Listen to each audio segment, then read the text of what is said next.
One question that I have is, were you, growing up, were you ever part of student government or any planning committee that made you have that idea of being a principal or leading in some way? Well, I was part of student government in middle school, but then my family moved when I started high school, so I didn't really get involved there. I think where I got involved the most was in college. So I was part of the ASB at my university, and that's kind of what inspired me to not so much be a principal, but just have interest in like community and how we come together as a community. I think in my heart I've always been an educator, and I don't think I really realized that. I went to college for something totally different, and I came out an educator. So that's kind of how I think it happens sometimes. So yeah. As a child, did you have any experiences that made you the person you are today? Probably. Let's see. What I grew up in Colorado, just outside of Denver, in a suburb called Golden, very similar to Santa Rosa, kind of to San Francisco, a little closer than Santa Rosa is to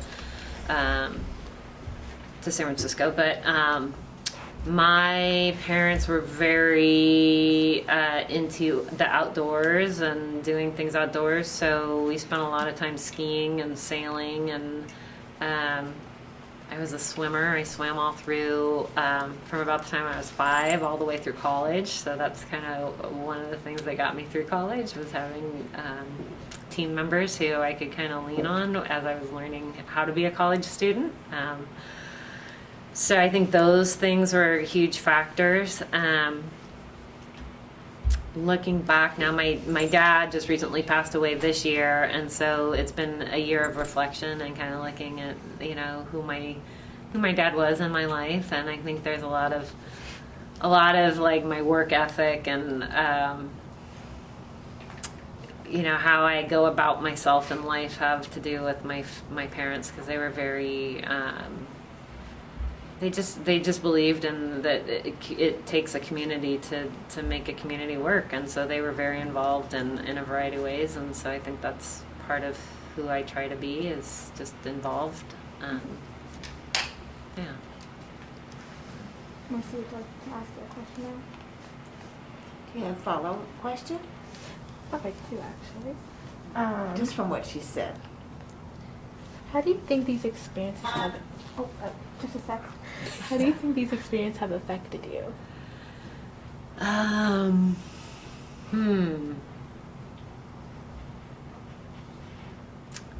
You guys told me you were going to ask me easy questions. Just find easy questions. I think that how it's influenced me. Well, I think that, well, now as an adult and then also as a parent, I think what it's done is it's influenced kind of how I want to raise my children and how I'm trying to raise my children. I think it's also led me to be a pretty open-minded person. I think too, I know about myself, I think because of how I was raised and where I was raised, I don't really let grass grow under my feet. I'm constantly moving and going and thinking and doing and trying to figure, I just tinker a lot. And I think that has to do with like how I was raised and just all the exposure that my family gave me. So I was an exchange student when I was in high school. So I lived in Europe for a while, and my mom is Egyptian, so she's first generation to come to the United States, and that's a whole interesting story in itself. And so I spent time with my mom's side of the family in Egypt in the Middle East, and so I spent some years living there, and I think it's really opened my eyes to kind of a different view of the world, because I've seen people live differently, and so that's, I think I I think I try to stay in that mindset and not just get stuck in this like, oh, this is the way and this is how we always do things, but try and always be like, okay, lenses wide, right? Not lenses deep, but lenses wide. So. Oh. In what ways do you think your job makes difference to the school? How about the community? So how did can you read the question one more time for me? In what ways do you think your job makes difference to the school? Oh. Well, I guess my job, I mean, I hope that what my job does for both Learning House and then also at Maria Carrillo is, you know, I'm just the center of the wheel, you know? So, if you think about it like an organization, it's like a big tire, right? And kind of like a bike tire. So my job is just being the center of that and holding all the spokes together so that the wheel goes around. I don't think about it as like, you know, I'm like the top dog or I'm on the top or, you know, I'm the person who's in charge. I think it's more, I just think of it like, okay, I have to be the one that just is constantly grounded in where we're going and what we're doing so that the wheel just keeps spinning. Good question. Thank you. Mercy, your turn.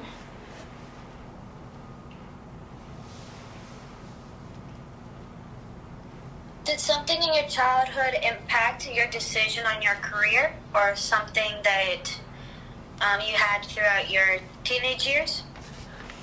I think, well, when I was a kid, my mom always knew that I was going to end up being a teacher because we had this trampoline in our backyard, and I used to invite all the neighborhood kids over to teach them how to jump on our trampoline. So that probably was, you know, part of like my makeup of learning about being a teacher and being in the role of an educator.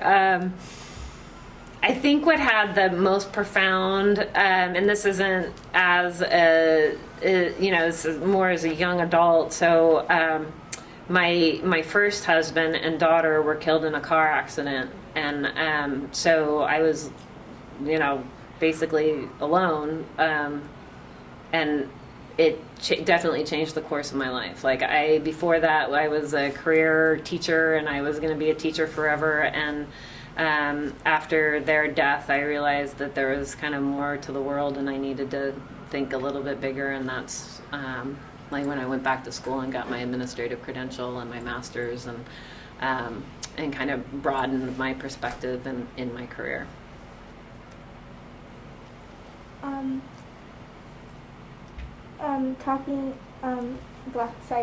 Do you have any passions that, or how does your personality correlate with your job? My personality, it probably doesn't. I'm not a very, I don't know, I think it's always funny because, you know, you think of a principal and it's like this very serious, like, you know, kind of, and it's so not who I am. And I think that's always puts people at like, kind of like, wait a minute, you're the person who's the principal. And, you know, I'm not super serious. I try not to take myself too seriously. I try to just kind of, I don't know, bring levity, because I think we all get so stuck sometimes in just that, like, you know, grind of like, it's a hard profession. It's a hard profession to be an educator. And I think we get stuck in that, like, you know, just that mode of like, this is so hard. And so some days I just feel like my job is just, you know, just being the light air balloon to be like, it's okay, and this is just, you know, it's hard, but we can still find humor and laughter and you know, love each other for who we are. So. Okay. Everyone had a dream job growing up. What was yours? My dream job was to become an architect. So and I had these grand plans. I was going to become just this amazing, famous architect. And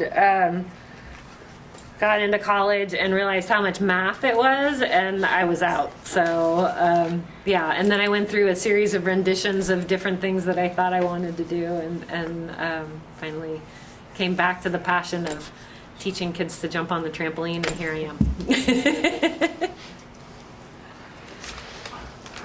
How do you see your role in proving support to the teachers? How do I see my role of supporting teachers? I think that's my biggest job. Really, honestly, I think that, teacher's job is to support you guys. And so I have to be the one who supports the teachers, right? So I always say it's like the only way that I can get to students and I can make sure that you're getting the best education that you can is if I'm working with and going through the teachers. So I have to really support them and provide what they need so that then they can support you and provide you what you need, right? So that like that trickle down effect or trickle up effect, that's kind of how I see it. Mercy.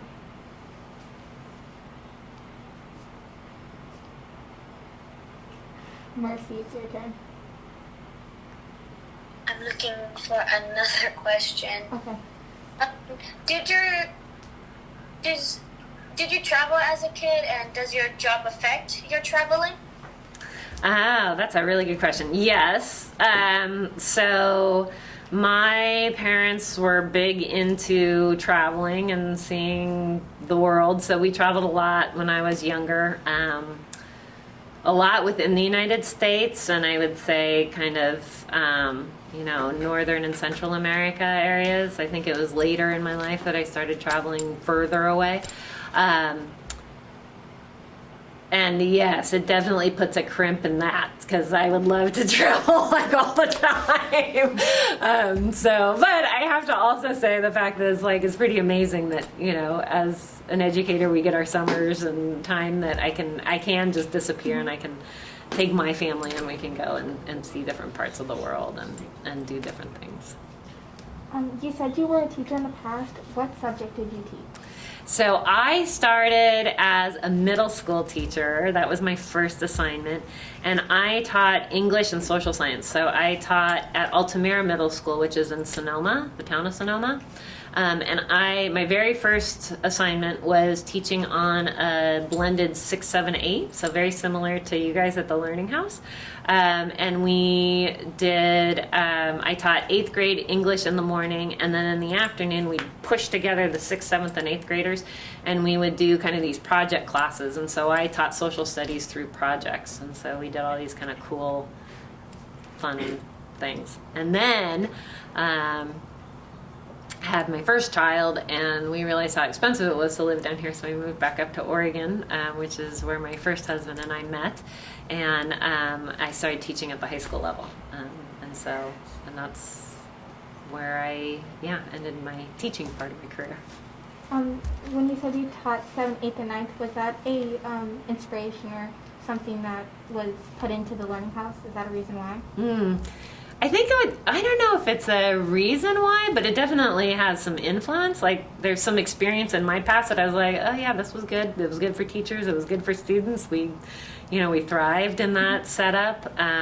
Students and teachers alike, because we got to know our students really well because we spent 3 years with them. And we got to know our families really well, and I think that definitely had some influence in the design of the Learning House. Going back to the traveling part, what was one trip that you will never forget because of the memories you made or has impacted your life? One. Well, I'd say, okay, as a kid, so as a young person, your guys' age, my parents every summer, my dad was he's big into sailing, and so every summer we would rent a sailboat somewhere and we would learn that area by sailing the area. So I think one of my favorite sailing trips was we went and sailed the Great Lakes, which is kind of the Midwestern area, and we did Lake Michigan and Lake Erie. And it was great. It was so much fun to be kind of on the Michigan and Ohio coasts and, kind of learn that area and be with my family. And then when I actually, right upon graduation from college, I mean, I was like 21 years old, my mom and I did a sailing trip along the turquoise coast. So my dad was supposed to go and he was unable to go, and so I got to be the goer. And so I went, and that was an amazing trip, just to be with my mom, but then also just, oh my gosh, it was just, that part of the world is just, it's an unbelievable area. So it's amazing. And the history there, I'm a history buff, so the history there is just like, so amazing. For someone that wanted to become a principal, what advice would you give them? Ooh, somebody wants to become a principal, what advice would I give them? I think I would just tell them to, lead from your heart and laugh a lot. Yeah. Lucy, your turn.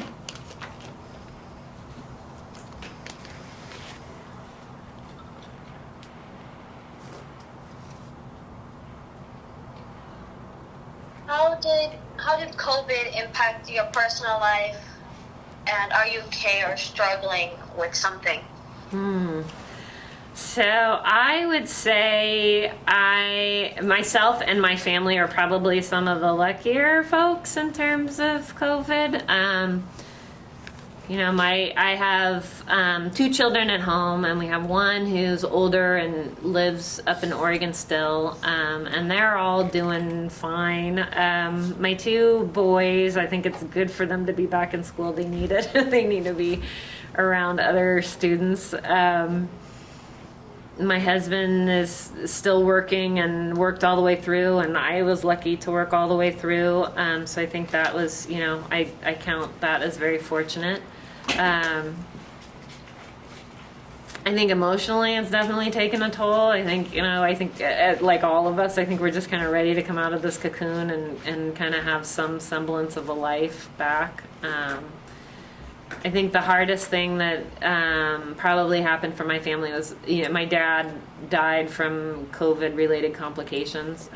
So older, and he was already struggling with health issues, but then, I think just circumstances that probably caused his life to be shortened a little bit shorter than it probably would have been.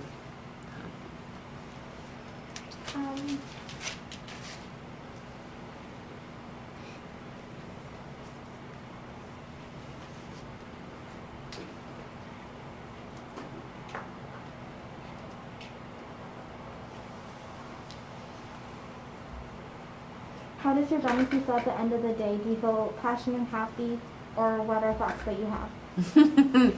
I love my job. I do. So I think at the end of the day, I usually am feeling inspired and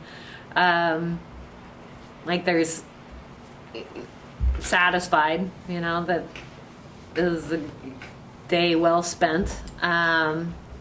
I talk to my own kids about that a lot of, the reason that we do school is so that, when you're my age or Mrs. Scully's age, right, that we're enjoying our jobs and we're not doing something that we feel miserable in. And that's part of the reason that education's so important, because it allows us to do these things, have jobs that we love and that we're passionate about. And I'm passionate about education, and I'm passionate about leadership, because I think it's a whole area of study of just, there's just so much information about what it takes to be a good leader, and I think I just find it super fascinating. So, just kind of that lifelong learner. I think there's still those pieces in me that I'm always learning, and I think that's the piece that I love about my job is there's not a day that goes by that I don't learn something, or I don't try something new. Mm-hmm. So, yeah. What is one moment in your life that you have felt very proud or felt the happiest in?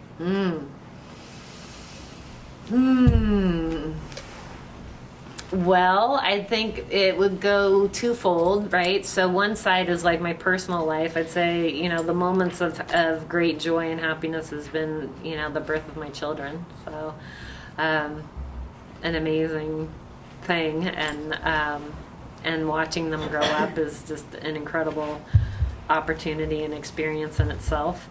On the professional side, I'd say happiest, proudest moment. After the death of my husband and my daughter, I worked with a handful of principals and we started a nonprofit that we ran mentoring programs for rural school districts up in Oregon.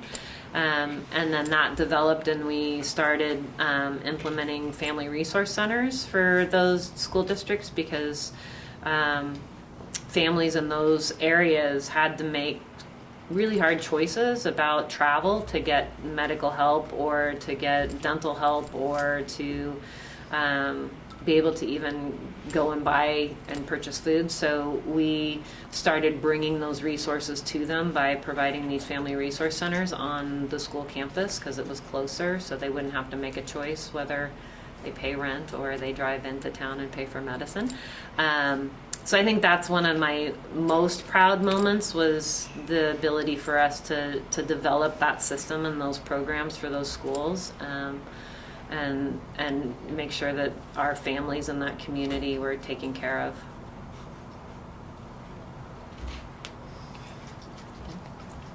Do you want to read out the Yeah.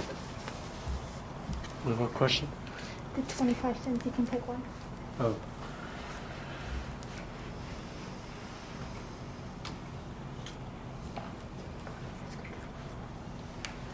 I have a follow-up question while he's looking for his next question. You shared with us one of the most tragic things that can happen to somebody, loss of a husband and a job. How did you have seemed to have such a positive, life-affirming affect. How did you turn that around and move out of that? I mean, it's miraculous. Well, a lot of support, a lot of people around me, and that was pretty amazing. And I think, I don't know. I mean, it is kind of interesting. I mean, I don't know what happened. I mean, I definitely lived on the dark side for a while, but I think that still to this day, I mean, I know that, Patrick and Olivia are here and they're with me, and I don't know, I saw a therapist for a long time after their death, and she would always tell me, she's like, the wall between life and death is paper thin. And I think that was a big influence for me because it just allowed me to just say, okay, there's a reason I'm here, and there's a reason I'm supposed to persevere, and there's a reason I'm supposed to continue on. And that led to the development of this nonprofit and helping these school districts. And my husband was a school counselor, so yeah, I think those are. And then finding life again, and being able to know that I don't think Patrick or Olivia would have ever wanted me to live a life of just sadness. So having to find that way back to what brings me joy and happiness, because I know it brings them joy and happiness too. Thank you. What types of jobs did your parents have growing up? Oh, well,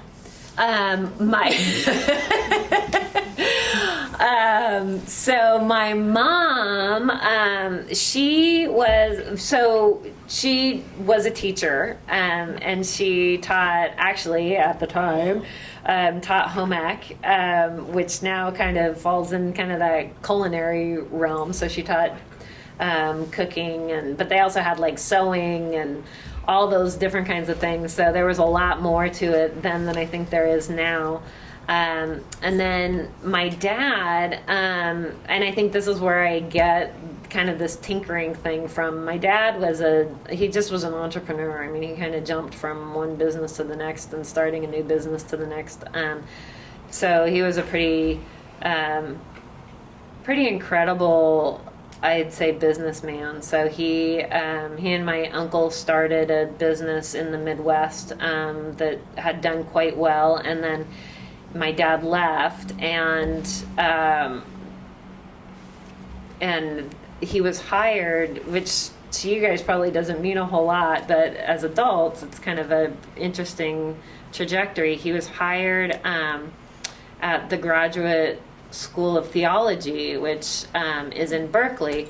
Not a so he's not a priest or a minister or anything like that, but they hired him because of his business abilities, and they needed somebody who could bring the school back out of debt and get them back kind of in good standing. And so he was, kind of well received by a variety of community organizations for being able to, help them see ways to improve their financial stability. And he did a lot of that in retirement too. He worked a lot just pro bono, just helping various organizations just look at their bottom line. So. Did this affect the job decided that you had? Well, obviously, I think my mom influenced me around the education side of it. And my dad, I think, is more I think he was the one who kind of helped perpetuate my career into, kind of more of a leadership role. I think he always was, when I was growing up, Title IX, which now is in full force, which basically says that all girls can participate in sports and you have equal access to things that boys have access to in school. It was just kind of starting to get its feet. And my dad was big in the fact that he was like, you're going to be a woman who does something. He was just like, so he was always like, okay, let's try bike riding. Let's go. He would sign us up for these like 5K runs, and I'd go run with my dad, and but I do it. So I think there's definitely influence of my dad that exists in my life today, for sure. Marcy, your turn.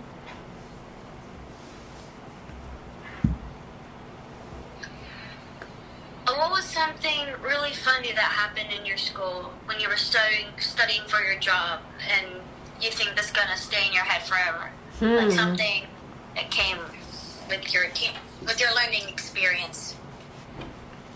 So when I was younger, or as a teacher? Either one. Something that you find really funny that's gonna stay in your head forever. Well, let's see. I think one of the funniest things that happened when I was in high school, senior pranks, right? So there's actually two. So when I was a freshman, as the senior prank, the seniors thought it was going to be really funny, so they painted over the numbers on the doors so that we as freshmen couldn't figure out where we were going. So that was a lovely first week of school, because we were all like walking around with our schedules going, I don't know where I'm going, and the teachers are trying to like direct us where we're going. And then my senior year, our class was a little bit probably on the wild side.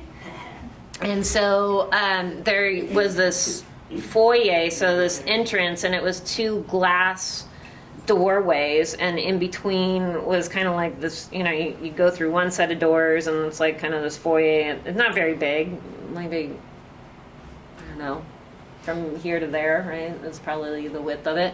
And then you go through the next set of doors and you're inside the school. Well, a group of seniors decided that it'd be super funny to make it into a fish tank, so they like caulked the doors closed and filled it with water and put koi fish in there. So don't get any ideas. Too late. Way too late. With your job as being a principal, how do you think the community sees you versus how you feel in your position? Well, I'd say this year definitely differently. I think that for the most part, It's interesting. I think that there's just this misnomer, I think, about who a principal is and what we do, and what we can control. No, I mean, the reality is I control very little, and I think that sometimes weighs me down. That I'm like, gosh, I wish I had more ability to, make things happen than sometimes I do have the ability to make happen. And I think this year, just because it's just been such a tough year, it's been such a tough year, and I think people want to find like a place to park their frustration, right? And because this is a role of leadership, it's a place that it's easy to just, kind of dump that stuff. So I'd say that's the way I've been affected by COVID, is just that's, definitely weighed on me over this year. So, but what was the second part of the question? Sorry. Versus how you feel about your position. Oh, I guess how I feel about my position is that I'm just a lead learner. I don't always have the answers, and most of the time I don't. But it's the fact that I think it's like I'm willing to just step into it and say, okay, let's see what we can figure out. Mm-hmm. Have you considered moving into higher ed?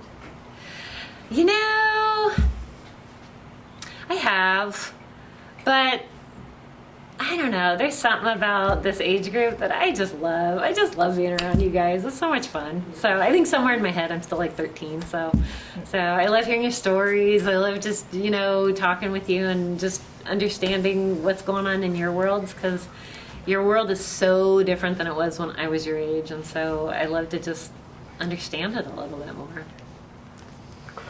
What is one moment in your life that you feel very proud of about or felt happiness in?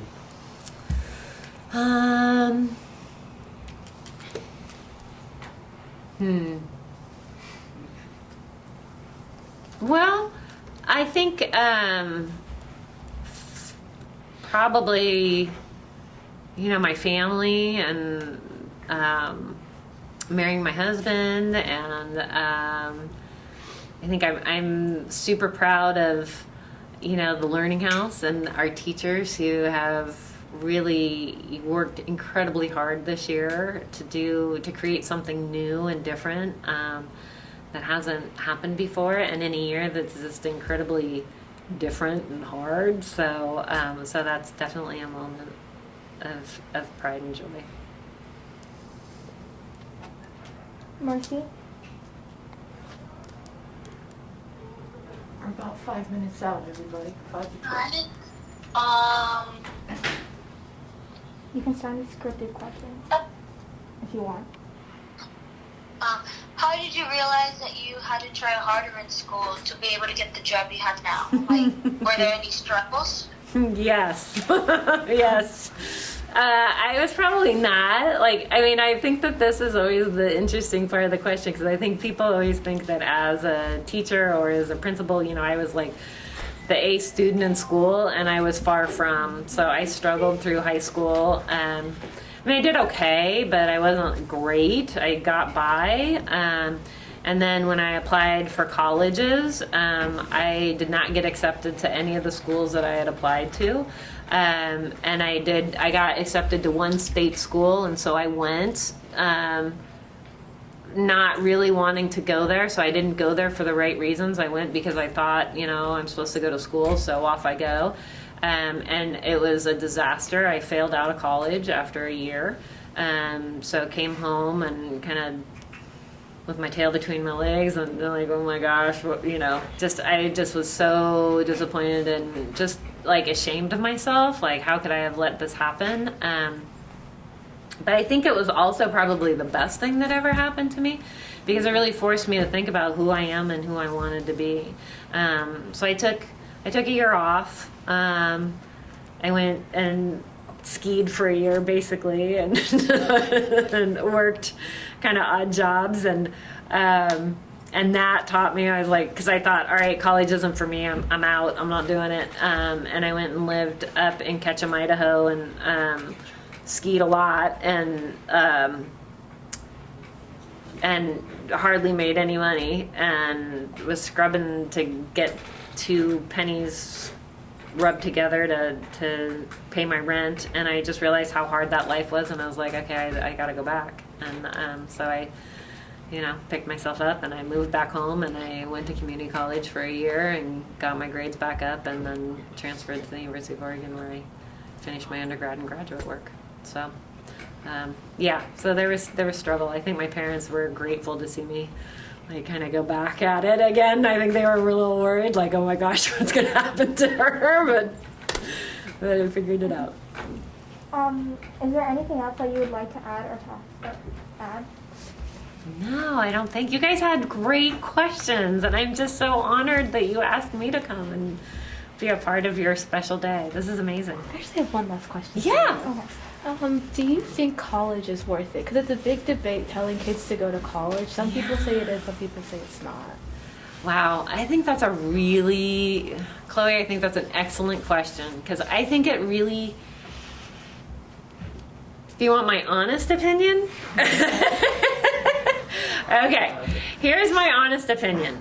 I think as a society, we've gotten to this place where we've gotten away from asking you what you want to this place of saying, this is what's going to happen for you. Everybody must go to college or must have access to college.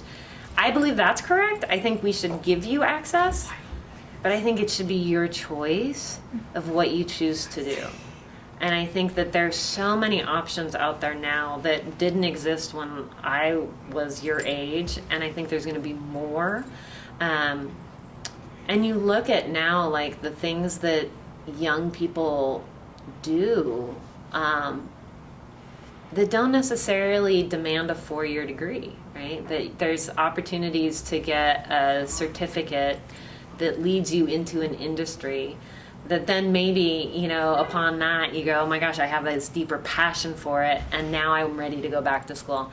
I'm not sure we're always ready to go at the age of 18. I feel like, we need time to really understand who we are and who we want to be.